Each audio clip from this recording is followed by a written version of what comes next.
The cash-strapped national airline has announced it's selling 9 of its Airbus aircraft. SAA says this has nothing to do with the business rescue it's under. The airline saying that the sale is to accommodate the new Airbus A350-900s that it's recently added to its fleet. The South African Transport and Allied Workers Union has expressed concerns about the government's commitment to saving the state-owned carrier. Government has yet to deliver on its pledge of 2 billion rand for SAA. Satawu spokesperson Zanele Sabela with me now to talk more about these issues. Zanele, very good evening to you. Thank you for being on Nightline. So we'll talk about your suspicion around government's intention, but I want us to begin with the issue of the aircraft, because you were among the people who had suggested that the sale of these 9 Airbus carriers was linked to the restructuring. SAA now saying, well, this was always going to happen because they are basically renewing the fleet. Surely you should have been aware of that as a union? It is very interesting that you say that, because you will remember that when the business rescue was put into place, it was said that the practitioners are the ones that are now in charge of SAA. Everything that they do, you know, they're the ones that are responsible for SAA. They can consult, but they're the ones that... So when they say this, we are shocked, because what happened is today, the business practitioners actually briefed the unions and said to them that when they went aware of this tender of selling the Airbus aircraft. So in terms of that, when a business rescue kicks in, nobody else is supposed to be making decisions, and whatever was in the pipeline needs to stop and has to be decided on by the practitioners. So if the practitioners went aware this was going ahead, then who exactly is in charge here? And it brings again that whole situation we've always been complaining about, that there's always some kind of interference at SAA, and that's why it's in the state that it's in. But the suggestion from the airline is that this was always going to happen, so perhaps predating the arrival of the business practitioner process. Did you know before the developments of late last year that there were these new aircraft that were due to arrive and that there would be an attempt to try and sell the others? No. We had no idea. And also the fact that the business practitioners themselves went away when this tender came out. This tender was advertised last week on Friday, and they went away. They tell us today. Therefore, there is something very fishy about this whole situation. So what happens then in this situation where you are essentially suggesting that the current management is doing stuff outside of what is permitted legally with the business rescue process? What does that mean for the integrity of this whole process to try and fix SAA? And that exactly is the problem, because tomorrow the practitioners will be meeting with the board to find out exactly what is happening. And like you say, the integrity of this whole process is now put into question. And we've been told by the business practitioners that as yet, they don't have any plans to cut jobs.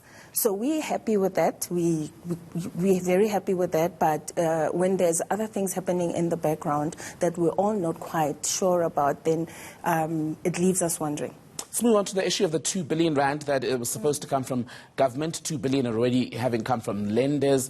Now, government has until, I believe, this coming Saturday, the 18th, to make good on that commitment to give SAA 2 billion rand. Why are you as unions so nervous if there's still time on the clock?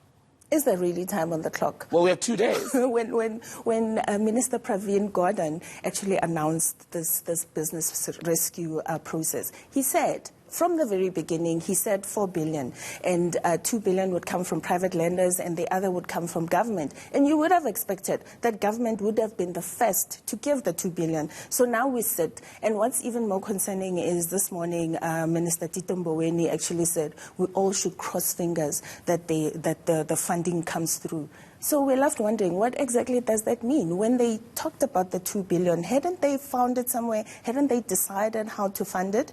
And it's a bit strange, frankly. And we all know Minister Mboweni has always had intentions to close SAA. So did you press the business rescue practitioners today then on the issue of this outstanding 2 billion rand? And are they able to provide you with any more detail than what we heard from the minister? So they're sitting in a position where they'll meet the board tomorrow, and they also want to know what is happening with this 2 billion. So in terms of that, they don't know, but we are planning to meet with them again on Monday, and we've requested that. So maybe post the weekend, they'll have more information, which will put us in a better light. And the warnings over the past 24 hours about this 2 billion rand that's not been forthcoming is that if it does not materialize, SAA will have to essentially pull aircraft out of the sky. How soon would that happen if the deadline for Saturday is not met? Does it happen on the day, or would we have maybe, I don't know, a week's grace? What does it mean in reality? Well, what the business practitioners have said is that they have funds. They've budgeted the funds until the 17th. So it means this weekend. But then I've also seen reports that the ANC and NEC will be meeting to discuss this further. So we wait to see. What's concerning is I've seen an article on another platform that is literally an obituary of SAA. That is jumping the gun. There are 10,000 jobs on the line here, and we do not want to be playing with people's lives like that. So that's a want from your side to keep SAA going. But when you look at the lay of the land currently and everything that's going on around the national carrier, do you as Satawu honestly believe that SAA will make it out of this alive, and more importantly, that your members will be able to hold on to their jobs? Because we know that the issue around restructuring and the retrenchments was not cancelled in its entirety but postponed. Definitely. But then that was before the business rescue. So there are units within SAA that are actually currently very healthy. Mango is one of them, and so is SAA Technical. So we are actually worried what that means, because, I mean, SAA Technical does maintenance for primarily SAA. So if SAA does go down, where does that leave SAA Technical?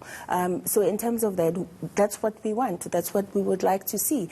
We haven't seen anything else. The business practitioners haven't come through to say, we will be cutting this many jobs. They haven't said that, and that's what they've said still today. So we hold out hope. So what will you do if this money doesn't come forth? What would happen from Labour's side? You know what? Like the minister said, we're crossing fingers. Let's wait and see until we come to that. And SAA Technical and Mango, I was reading that are the two divisions likely, in a doomsday scenario, likely to be saved, because Mango, we're hearing, would possibly be left to operate the local routes. And SAA Technical apparently has drawn quite a lot of international interest in that people are wanting to buy possibly a portion of it or buy it as a whole. Does that give you peace of mind? Well, for the people there, but then you'd also want to think that hopefully they don't sell all of it, because if they sell all of it, then that leaves our members there, you know, with their fate in someone else's hands. So hopefully government holds on to it and sells just a portion of it and has a partnership where there can be skills transfer, and we keep those skills in this country. Zanele Sabela, a tough few hours ahead for you and your members, but all of the best. We will be in touch with you over the coming hours. Thank you so much for coming in tonight. That was Zanele Sabela. She is spokesperson for Transport Union Satawu.